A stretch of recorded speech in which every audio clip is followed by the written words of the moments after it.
Así que sin nada, sin más, vamos con nuestro invitado. Le damos paso. Ahí ya te vemos.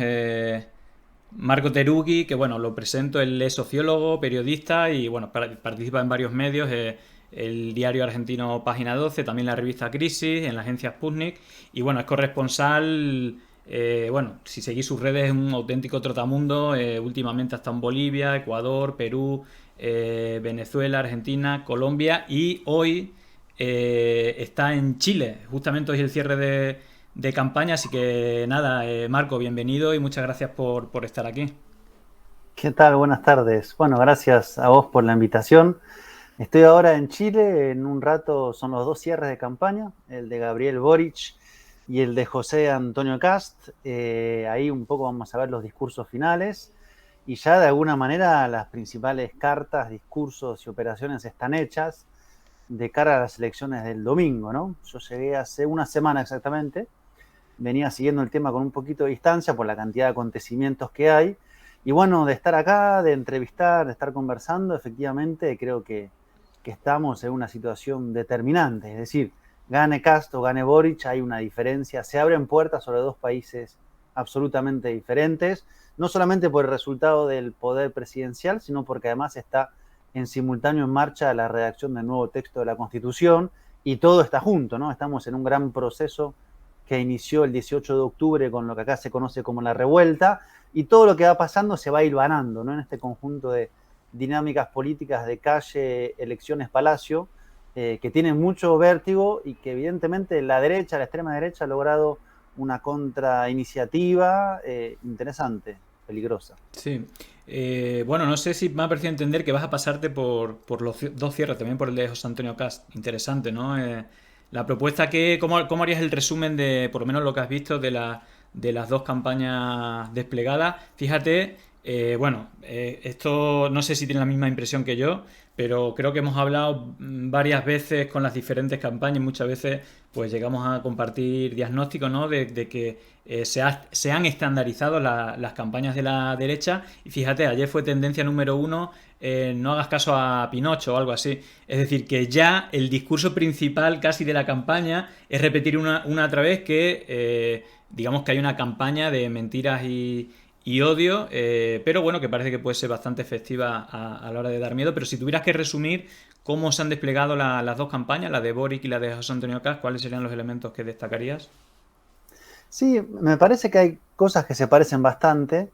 Esto que vos decís de la utilización de dos o tres, en este caso, noticias falsas repetidas de forma permanente para ir, digamos, descolocando al adversario e instalando matrices sobre temas que no son. Me refiero a lo que ha hecho Kast contra Boric. Eso ha sido así, incluso hubo un momento en el debate en el cual Boris terminó mostrando un análisis de las pruebas para mostrar que no se drogaba, porque la noticia falsa repetida cada día era esa, que Boris tenía problemas con las drogas. Entonces, en ese formato me parece que no hay sorpresa, y a mí la campaña en tanto como contenido me recuerda bastante a lo del fujimorismo en Perú, una cuestión muy conservadora, ¿no? Yo fui al banderazo de Cast el otro día, que había acá en Santiago, y bueno, había una gran bandera que era no más terrorismo en Chile. La consigna principal es mientras Chile exista, jamás será marxista. Y una tónica así anticomunista, muy de un nacionalismo bastante además xenófobo por la cuestión del conflicto migratorio en Chile. Entonces creo que el clivaje que planteó esta cuestión de democracia o comunismo ya es un clásico, parece que es un poco como el paquete que viene ya formulado, que en el caso de Chile tiene sus condimentos particulares, que tiene que ver con la historia del pinochetismo, que Casta ha estado como lavando un poquito ahí la imagen al respecto, intentando como suavizar algunos ángulos, pero evidentemente le cuesta. Ayer hacía un acto en el sur, en la Araucanía, y invitó a un diputado, y el diputado dijo, bueno, Boris sería retroceder 50 años al peor gobierno de la historia que fue Allende, digamos, ¿no? Entonces, ahí cuando empieza a soltar a sus aliados, se empieza a desbocar un poco más la cosa, pero esa es un poco la tónica, ¿no? El anticomunismo, el antimarxismo, en este caso se lo ataca a Boric por la alianza que tienen con el Partido Comunista, partiendo también desde el análisis que el planteo de Boric no es un planteo radical, es Muy un de centro, ¿no? planteo Muy muy de súper centro. centro. Él se identifica con la socialdemocracia más europea. De hecho, no tiene mucha familia política latinoamericana, sí ha subido un apoyo de Pepe Mujica, pero en general, digamos, no está muy, digamos, interrelacionado, no ha hecho alarde de amistades latinoamericanas que no sea la de Pepe, ¿no? Ni con Alberto Fernández, ni con Luis Arce, ni con Pedro Castillo, ni con López Obrador, no pasa por ahí, digamos, ¿no? Además, Chile es bastante como centrado sobre sí mismo. Sí, Argentina también lo es, pero tiene más lógica latinoamericana. Chile no pasó por la etapa latinoamericana, digamos. sí, pero bueno, digamos, es decir, que no sé si igualmente es funcional este tipo de discurso y lo aplican independientemente del escenario electoral, pero es, bueno, no sé si llamativo, ¿no? Pero Boric y el equipo ha como repetido varias veces que condena la dictadura de Venezuela o la de Cuba, es decir, hasta ese punto, ¿no? Cuando le hacen esos ataques, bueno, como que salen sin ningún tipo de problema a comprar un poco ese discurso retórico, pero por lo visto, es decir, claramente es como muy centrado, incluso digamos que los dos candidatos, ¿no? Se han ido a discursos centristas e incluso Kass podría parecer en sus planteos una persona moderada, pero realmente no lo es, ¿no? Es decir, realmente José Antonio Kass, más allá pertenece a la familia de la derecha chilena que digamos que es bastante gracias, Pantones, por la suscripción.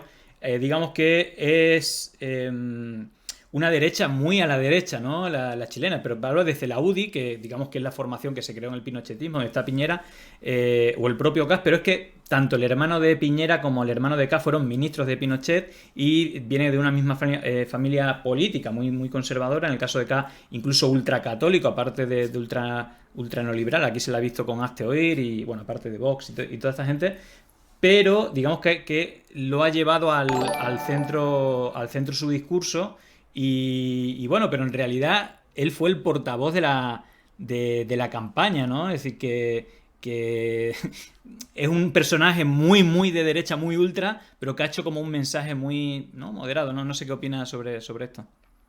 Bueno, ahora he intentado como corregir lo que han visto que evidentemente ha tenido repercusiones negativas. Lo más claro fue el tema del Ministerio de la Mujer. En la primera vuelta planteaba que había que fusionarlo con desarrollo social, o sea, eliminar el Ministerio de la Mujer.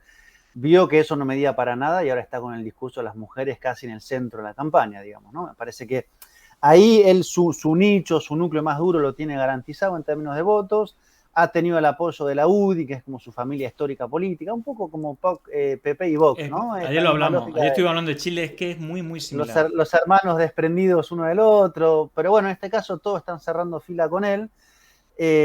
Ahora es muy conservador, así una cuestión preocupantemente conservadora, incluso, bueno, su propia historia familiar ligada, digamos, al nazismo en Alemania. Me parece que representa en términos económicos una dosis de más neoliberalismo al neoliberalismo y en términos económicos un conservadurismo barra con amenazas, digamos, de acciones autoritarias, ¿no? Una entrevista que fue muy fuerte porque el periodista le dice, bueno, pero usted sigue afirmando que podría ampliar las facultades presidenciales sin estado de excepción de manera tal a que pueda intervenir las llamadas y detener a la gente fuera de las cárceles. Y él dice que sí. Y el periodista le dice, bueno, pero eso es lo que hacía la DINA, que es la policía secreta de Pinochet.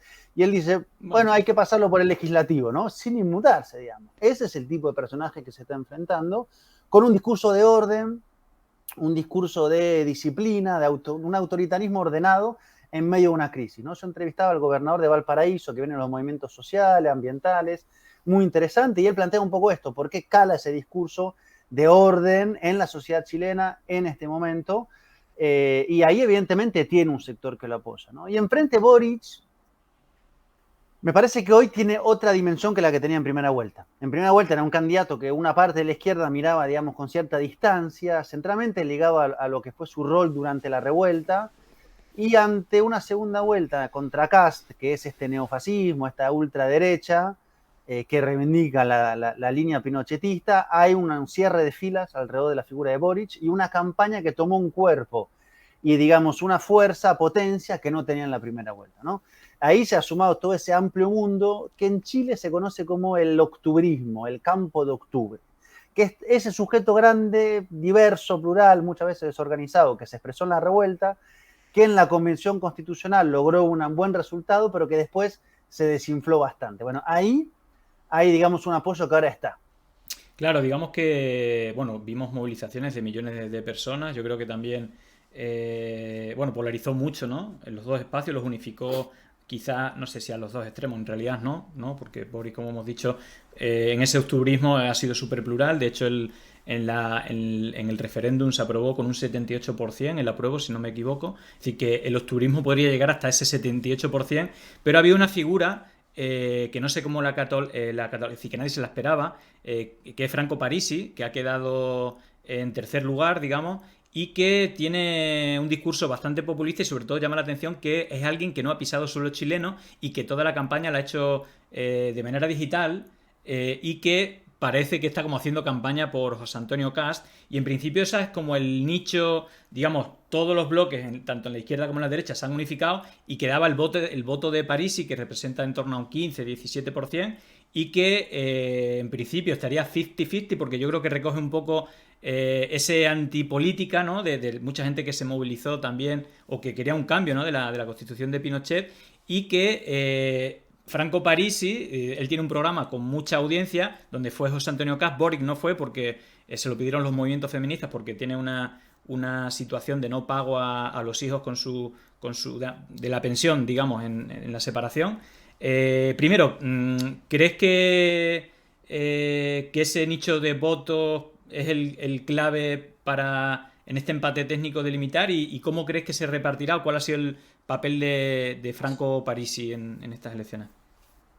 Sí, me parece que Parisi recoge un poco algo de la crisis que estalló en octubre, que es una crisis con un sujeto muy heterogéneo, ¿no? El otro día conversaba con unos compañeros, me decía, bueno, digamos, es un poco el sujeto que, digamos, quiere el último iPhone y tiene un afiche de Salvador Allende en la casa, digamos, ¿no? Y que el viernes está en la revuelta y el domingo se está endeudando en el centro comercial. Digo, no necesariamente el sujeto proyectado por los discursos más de izquierda, que sí tienen toda una narrativa, una serie de consignas y de recorridos. Acá hay algo mucho más amplio de anticasta, antipolítica, de hartazgo que Parisi supo pescar ahí adentro, me parece, que es un voto medio líquido también, digamos, que no está muy claro cómo lo puede trabajar. Él no terminó de apoyar a ninguno de los candidatos. Hay más puente, digamos, sí, con lo que es la figura de Cast.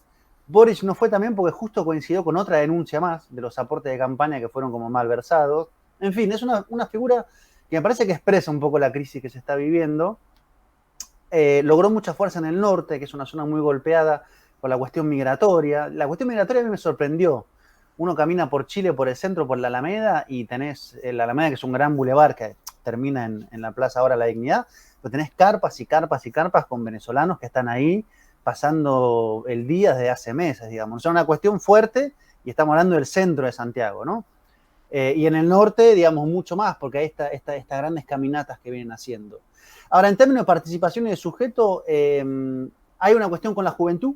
Digamos, la apuesta de Boric es sumar esa franja más joven y también intentar calar en los sectores populares. Y ahí me parece que el Frente Amplio, su configuración, su dirigencia, no tiene históricamente un gran puente, un gran hilo hacia los sectores populares. Entonces, Boric mira mucho hacia el centro, gira mucho hacia el centro, pero algunas personas dicen, y si mirara un poco más para abajo, tal vez sería interesante, digamos, ¿no? Ese mundo que fue parte de la revuelta o no, pero que no tiene mucha representación política, que algún sector compra el discurso del orden de Cast, ¿no? Esta cosa de, bueno, hay que ordenar esto, el caos no puede seguir, y ahí la dirección del Frente Amplio no proviene de esos sectores, digamos, ¿no? Entonces ahí hay un tema, y te cierro con esto.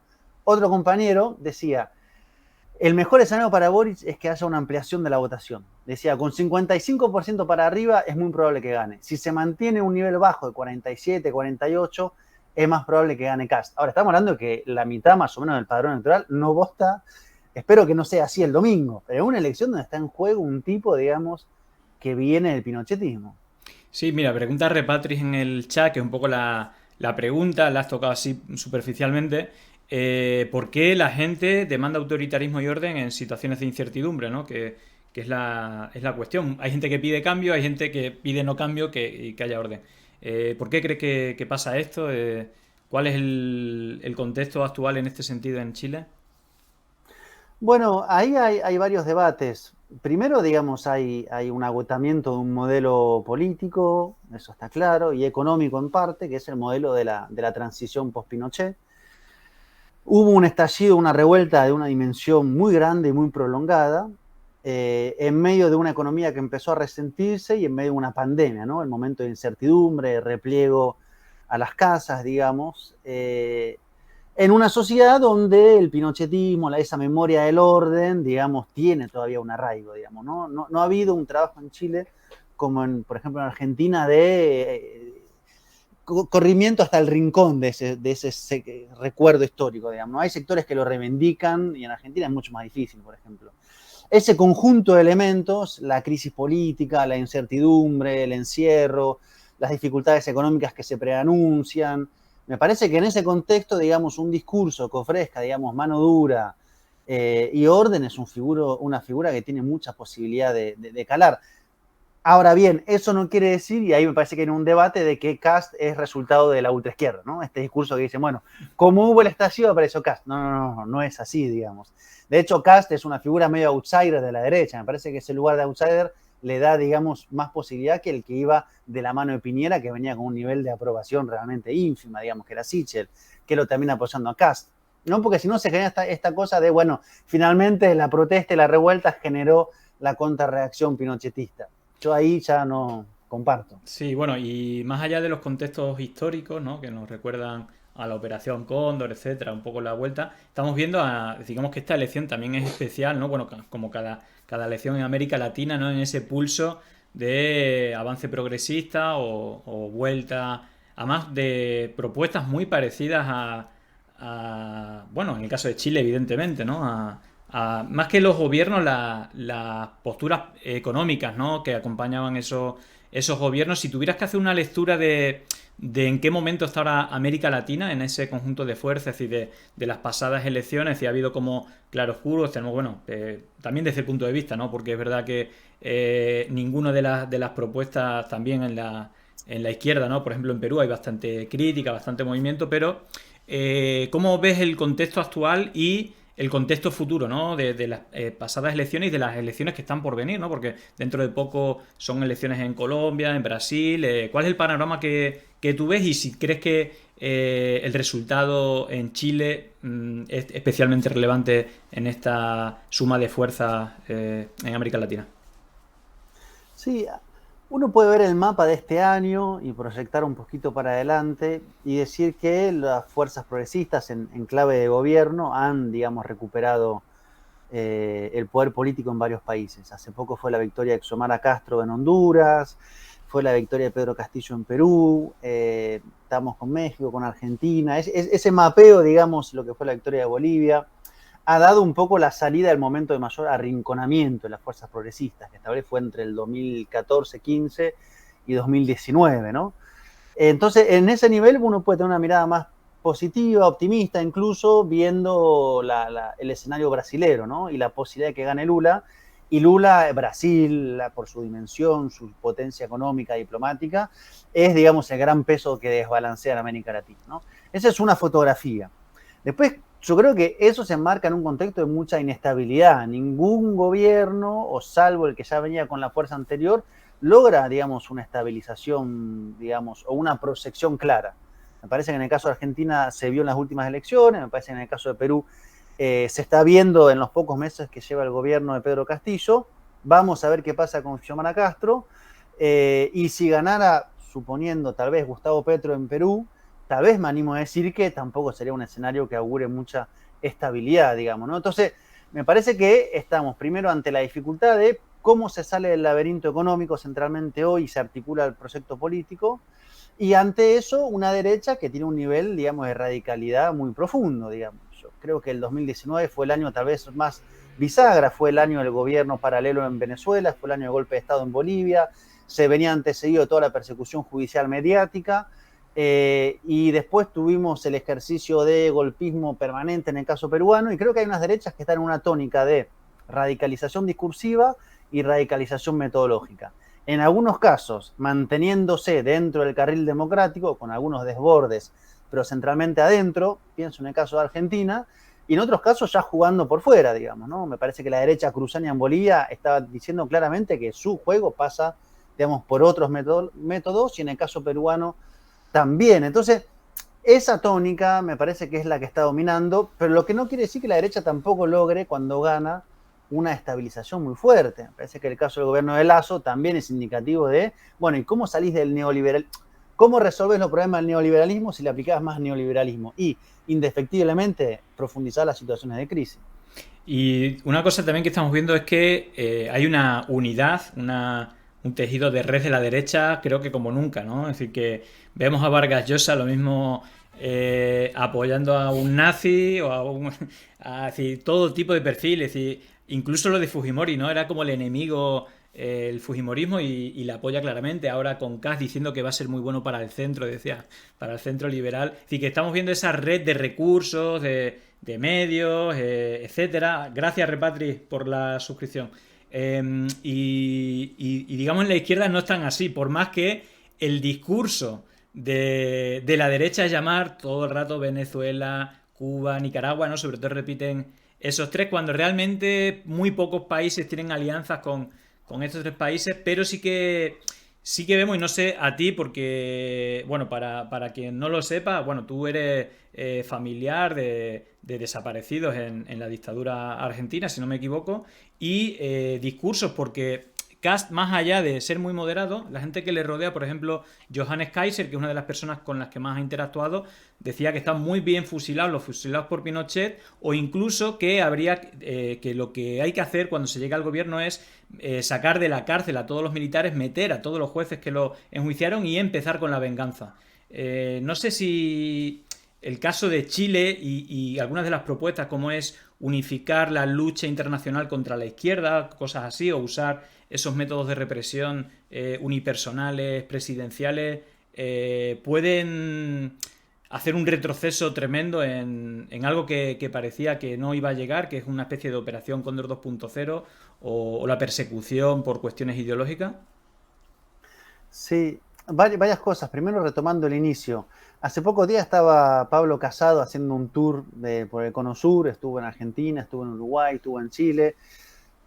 A veces da un poco la impresión que incluso como compitiendo en un terreno similar con Vox, ¿no? Intentando como articular para ese canasto, sabiendo que después entre ambos evidentemente hay muchos vasos comunicantes, pero me parece que hay una fuerte iniciativa de todo este año por parte centralmente de Vox, del PP, de la figura del bolsonarismo en Brasil, ¿no? Estos grandes operadores que intentan como erigirse en conductores de discursos que se terminan cruzando mucho, ¿no? Digo, en estas últimas semanas vimos como los llamados cruzados entre Milei y Cast, y Milei y Bolsonaro y Cast, y todo ese conjunto de actores y el viejo Vargas Llosa en una versión como cada vez más triste y decadente, articulando una suerte de apoyo a lo que más ranciamente se va presentando y peligrosamente se va presentando, que en el caso de Chile, además, digamos, partimos de una situación muy crítica, digamos. La revuelta hubo más de 34, 35 asesinados, estamos hablando de más de 400 personas que perdieron uno o dos ojos. Hace pocos días se suicidó una de las víctimas oculares, eso tiene un nivel de impunidad muy alto, y me parece que, digamos, Kast encarna una profundización de esa metodología, una reivindicación así a aplauso cerrado de los carabineros y lo que fue su actuación. Y ahí, digamos, solo puede augurar, me parece, una radicalización de los conflictos, en todos los niveles, en el conflicto en el sur con el caso mapuche y en el conflicto callejero. O sea, Kast no va a cerrar crisis, Kast me parece que va a agudizar crisis, y me parece incluso, digamos, con una figura como la de Boric, que es bastante centrista, bastante dialogante, cuestionada por algunos sectores, no sé qué rol pueda cumplir en un gobierno de Kast, porque es probable que otros sectores más de izquierda tomen nuevamente la iniciativa. Ahora, de fondo está que se está debatiendo cómo se transforma la segunda transición, en qué aterriza la nueva constitución, va a ser y cómo va a ser, porque me parece que si Kast asume va a intentar darla por tierra o condicionarla al máximo. Y hablando de lo que decías de sus propuestas e iniciativas, este mismo periodista que le pregunta sobre el tema de los encarcelamientos fuera de las cárceles, le dice, bueno, en su programa inicial usted decía que había que coordinar con los gobiernos latinoamericanos para arrestar a los izquierdistas o a la gente de izquierda revoltosa. Dijo, no, cambié, ahora son a todos los terroristas que vengan a Chile, ¿no? Como que amplió incluso. Pero bueno, ese es el discurso, me parece, y ahí forma parte del momento que estamos viviendo. Yo creo que Chile, creo que Colombia han sido los casos más represivos, y me parece que además tienen un apoyo internacional altísimo, digamos, lo que ha sido el saldo de la represión acá o en Colombia, me parece que debería tener un nivel de condena altísimo, que tiene un nivel de sordina muy alto, porque tiene un respaldo muy fuerte a nivel internacional.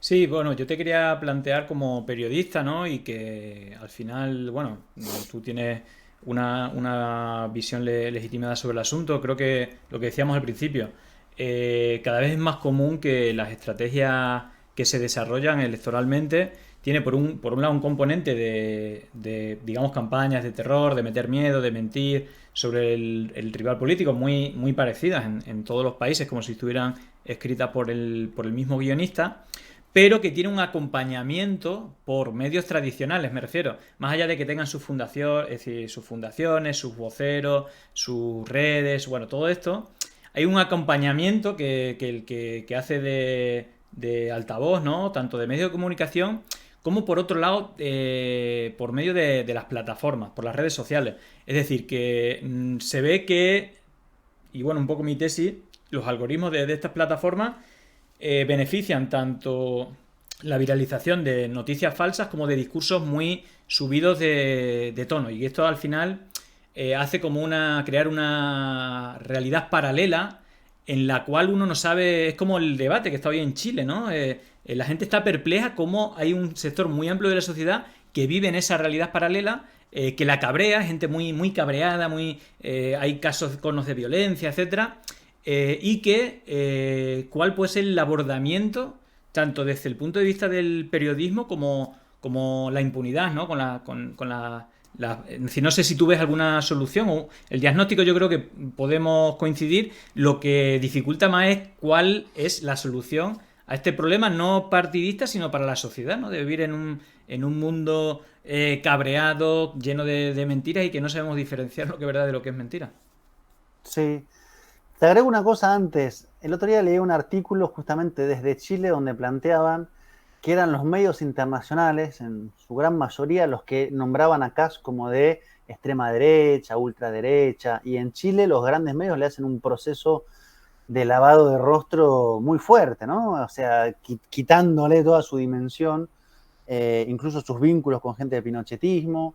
Me recuerda un poco a lo de Perú, en un punto, ¿no? Esta idea de el trabajo interno de los medios que es tan grosero, digamos, para decir alguna palabra, que la prensa internacional muchas veces, incluso aquella que en otros casos juega roles bastante cuestionables, como fue la prensa ante el golpe de Estado en Bolivia, en este caso, digamos, juega, digamos, un rol de por lo menos nombrarlo por lo que es, ¿no? Porque creo que la estrategia justamente es una suerte de desdiabolización de Kast, ¿no? Presentarlo como un republicano que tiene algunos exabruptos, pero que finalmente no es lo que se dice que es. Ahora, en las calles se han visto agresiones de gente de Kast a personas afines a la centroizquierda o a la izquierda o en general, ¿no? Así, él tiene patotas, digamos. Yo fui al banderazo y tenés 4 o 5 tipos que están ahí. De hecho, una persona al micrófono dijo, tú que estás en el fondo, que es Antifa, vete de aquí. Se le fueron 5 tipos encima y 4 carabineros, ¿viste? Y la semana anterior pasó eso, pero cagaron a trompadas a un pibe que estaba pasando por ahí. Entonces, digamos, me parece que la derecha sí trabaja con este amparo mediático el ejercicio también de la violencia. Y derecha con grupos de violencia organizados, se vio en Bolivia, se vio en Perú con el grupo de la Resistencia, creo que se llamaba el último que habían sacado, se está viendo acá con seguidores de Kast, me parece que tiene un poco esa lógica, y eso, digamos, es complejo, digamos, pues son lógicas de enfrentamiento político que pueden empezar a tomar algunas escaladas que no sé, que evidentemente no son las que se quieren, pero acá tenés un esquema de poder que es mediático, que es de ejercicio policial, que es de poder político, que ampara a la derecha para que pueda hacer este tipo de operaciones. Y son sociedades que vienen muy marcadas por heridas históricas que no se abordaron en profundidad, digamos, ¿no? Acá se clausuró la historia y Pinochet quedó al frente de eso como un gran, ¿no?, juez que iba impartiendo desde el Senado, y eso vuelve, ¿no? Eso vuelve. Y creo que estamos en ese momento. Entonces, si gana Kast, es eso, al cuadrado, con una agudización de la crisis. Ahora, si gana Boric, hay que ver cuál es la posición que tiene la derecha, que está en un momento de contrainiciativa, post-revuelta, cierto reflujo de masas y con ganas, digamos, de volver a recuperar lo que perdió. Entonces, si gana Boric, también es probable que haya, digamos, una fuerza, digamos, por parte de la derecha, y hay que ver. Yo espero que el domingo gane Boric, evidentemente, y espero que haya una diferencia, como siempre en estos casos, de cierta amplitud y con un nivel de participación más alto para legitimarlo más, digamos. No es que va a detener a lo que tenga pensado hacer la derecha, pero por lo menos le da un poco más de fuerza. Y cierro con esto, sí, que me parece que es un debate más de izquierda, no de izquierda en general, pero de análisis de los procesos de estas naturalezas, que me parece que Boric tiene una relación contradictoria con el movimiento popular que se expresó en las calles. Es decir, ese movimiento popular gigantesco que, por ejemplo, anticipó o posibilitó la victoria de Evo Morales en Bolivia, o del kirchnerismo en Argentina, o de Chávez en Venezuela, o del correísmo en Ecuador, que eso fue utilizado como una fuerza del gobierno para pararse frente a los poderes fácticos.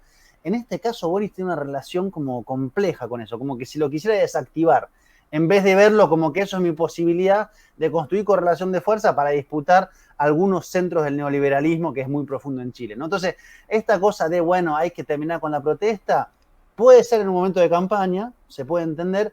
Me parece que de fondo también hay una lectura de, bueno, no hay que hacer mucho barullo, no hay que hacer mucho enojo del lado de enfrente y hay que ver qué podemos cambiar de esto, pero tampoco con una muy fuerte ambición. Ahí me parece que puede haber una suerte de autotrampa, porque en vez de construir esa correlación de fuerza antecedida a una revuelta histórica, se termina operando para apagarla y finalmente construir una peor correlación de fuerza. Sí, has comentado el tema de las Fuerzas Armadas, la policía, etcétera, y yo creo que una de las claves, y aquí lo estamos viendo, es decir, precisamente ayer aquí en España, no sé si conoces el caso de los 6 de Zaragoza, digamos en una manifestación que se hizo en Zaragoza contra un acto de Vox, la policía detuvo a 6 chicos, creo que 2 de ellos eran menores de edad, y les han condenado a 7 años sin que haya ni una sola prueba. Y esto se repite, no sé si conoces otro caso como el de Alberto Rodríguez, Isa Serra, etcétera, donde la declaración del policía sin ninguna prueba, incluso con pruebas que muestran que no hubo ningún caso de violencia y tal, son condenados hasta el caso este de 6 años de cárcel. Precisamente en ese acto Vox puso un altavoz y hizo un boicot con la música de la policía, ¿no? Ayer en el banderazo o el otro día, hace 2 días, en el banderazo de Cast, estaban los carabineros chocando la mano con los manifestantes de Cast. Esta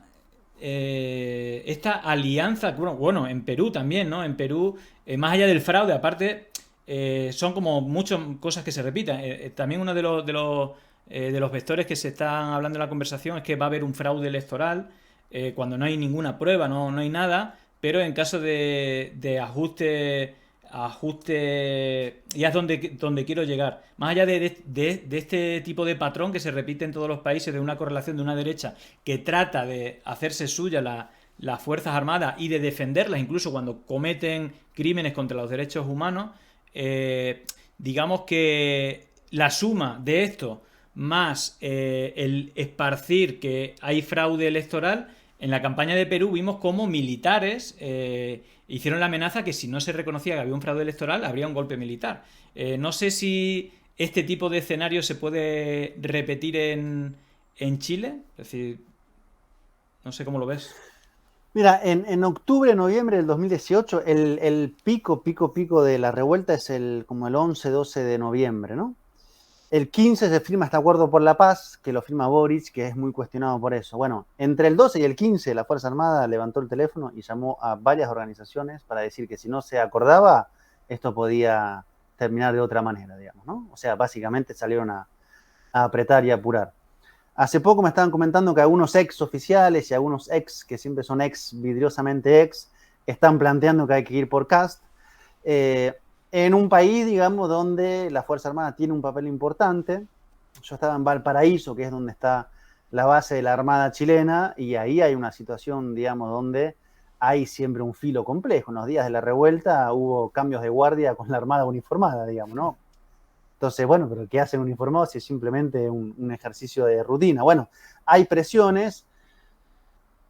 Espero yo que no pase, que no entremos en ese escenario, que Chile aguante la presión y tenga un desenlace democrático. Me parece que es lo que hace falta. Ahora, Chile tenía cierta tradición de excepcionalismo y un día no lo tuvo más, digamos, ¿no? Y creo que estamos en una época en la cual hay un sector de la derecha que coquetea con eso. Vamos a ver, no está planteado como hipótesis principal. sí está planteado la hipótesis o el miedo o el escenario de que el domingo pueda, digamos, generar su momento tenso, sea un resultado muy apretado, digamos, ¿no? Yo no sé si Kast y sus seguidores van a simplemente entregar, espero que sí. Me atrevo a decir que en el caso de Boris sí, digamos, no se va a salir a cuestionar, pero en el caso de que efectivamente gane Kast, estamos entrando en otro escenario, ¿no? Me parece que es digamos, primero, no solamente el regreso, digamos, ya de esta derecha pinochetista, sino su legitimación vía los votos, que también es un tema complejo, digamos, porque una cosa es que eso gane con un golpe, una cosa como se hacía antes, otra cosa es que llegue por la fuerza de las urnas. Ahí también hay todo un análisis que hacer de, bueno, qué, digamos, difícil que está el momento donde eso logra, digamos, cierto asidero social, que finalmente no es la mayoría de la sociedad, insisto, si no vota la mitad del padrón electoral y el padrón electoral no es toda la sociedad, estamos hablando igual de una minoría muy fuerte. En la tesis de la sociedad de tercios, que es la tesis de la sociedad chilena histórica, pero que llega por los votos, digamos. Entonces ahí, ¿cómo se rearticula una estrategia contra eso? Bueno, ahí va a haber que imaginársela con mucha fuerza, porque es probable que haya un momento de retroceso de todo lo que se logró acumular. O sea, Boric, uno puede tener, digamos, cierta mirada como de pregunta acerca de hacia dónde piensa ir, lo que sí, Boric expresa un acumulado de 10 años de conflicto social, estudiantil, territorial, feminista, mapuche, más allá de cómo él se lleve con cada uno de esos conflictos. Todo eso es la desembocadura de ese proceso. Una victoria de Kast implica seguramente un retroceso. Sí, pero bueno, digamos que tampoco ese escenario no lo descartaría porque es decir, lo hemos visto en Estados Unidos, es decir, porque ellos hacen una campaña trumpista, lo dicen, ellos han sido entrenados, el director de campaña ha sido entrenado por gente del equipo de Trump en Estados Unidos, hace poco también Kass fue a Estados Unidos, no se sabe bien con quién se reunió, pero Con veamos Marco Rubio. que, claro, bueno, Marco Rubio, es decir, imagínate, pero hemos visto Estados Unidos, Bolivia, Perú, escenarios de...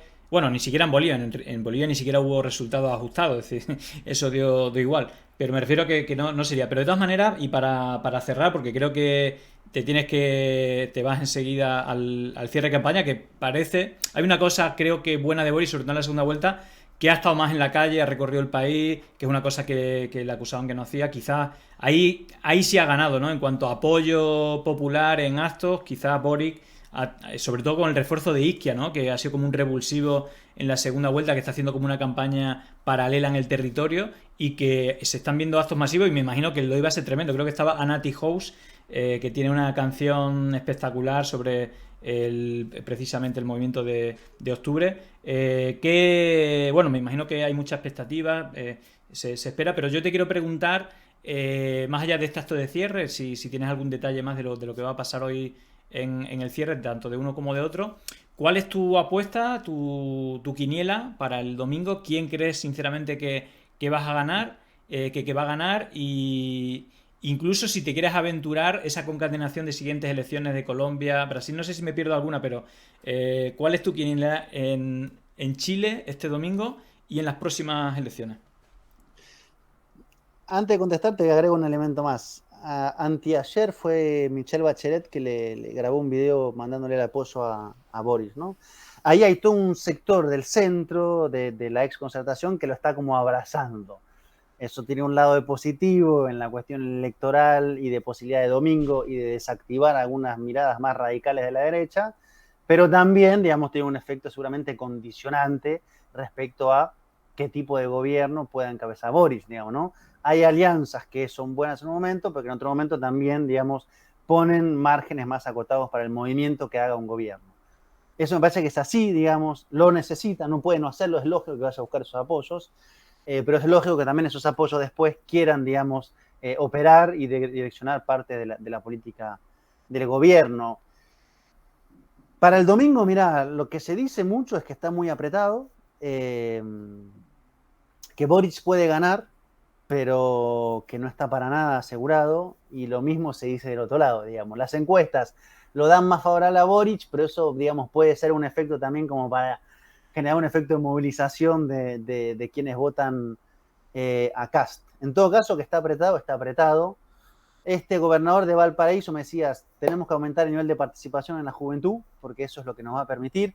Eso ha estado pasando en parte con, bueno, el concierto de hoy, influencers, raperos, líderes estudiantiles, que la verdad que no querían saber nada con Boris.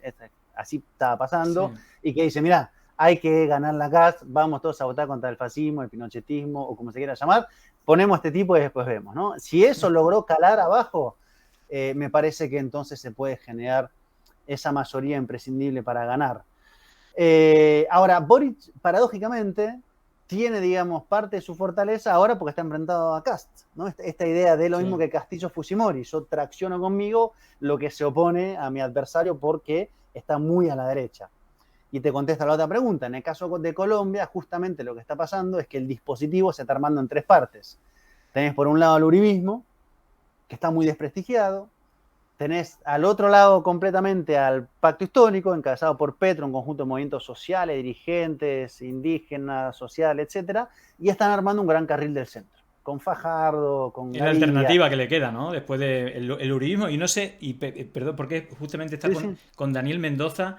No sé si has visto la serie Matarife, sí. pero para mí es como clave, es como acabó con el uribismo. Me refiero que lo había prácticamente toda Colombia y quien haya visto esa serie, si tiene humanidad, no puede votar por el uribismo nunca. Entonces, como que inventaron, ¿no? Las élites un centro muy fuerte con el apoyo. No sé si tienen la misma visión que yo, pero me parece que están poniendo las fichas ahí, ¿no? En el centro.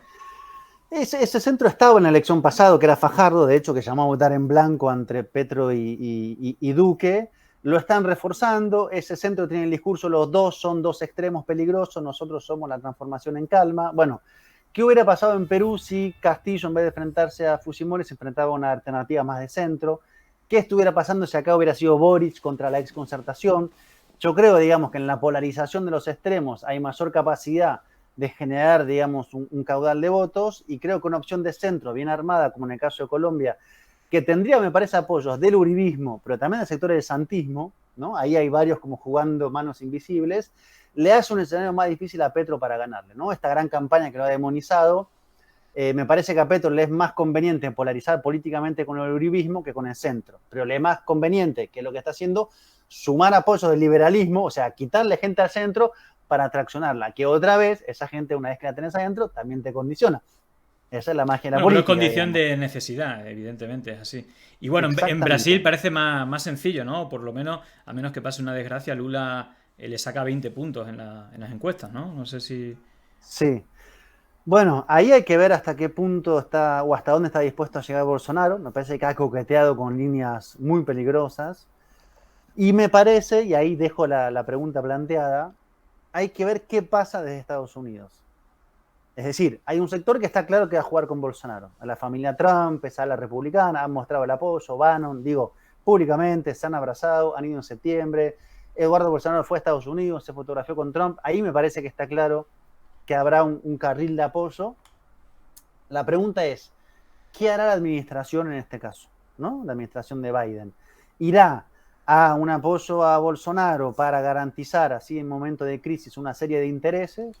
¿O irá más bien a permitir o a no interferir en una posible victoria de Lula bajo una lógica de reinstitucionalizar y reordenar la situación de Brasil y quitar al aliado incómodo de Bolsonaro? Me parece que la gira de Lula, que se entrevistó con Macron, con Sánchez, con Alemania, que fue recibido de esa magnitud, tiene un poco que ver con esa hipótesis. Hay que Claro, ver cómo un se freno confirma. europeo a cualquier intento de desestabilización, ¿no? Bueno, Yo tiene... parto de la premisa, tal vez me equivoque, pero de análisis, que es difícil que la política exterior europea, salvo algunas excepciones, entre en cortocircuito con la política de Estados Unidos hacia América Latina.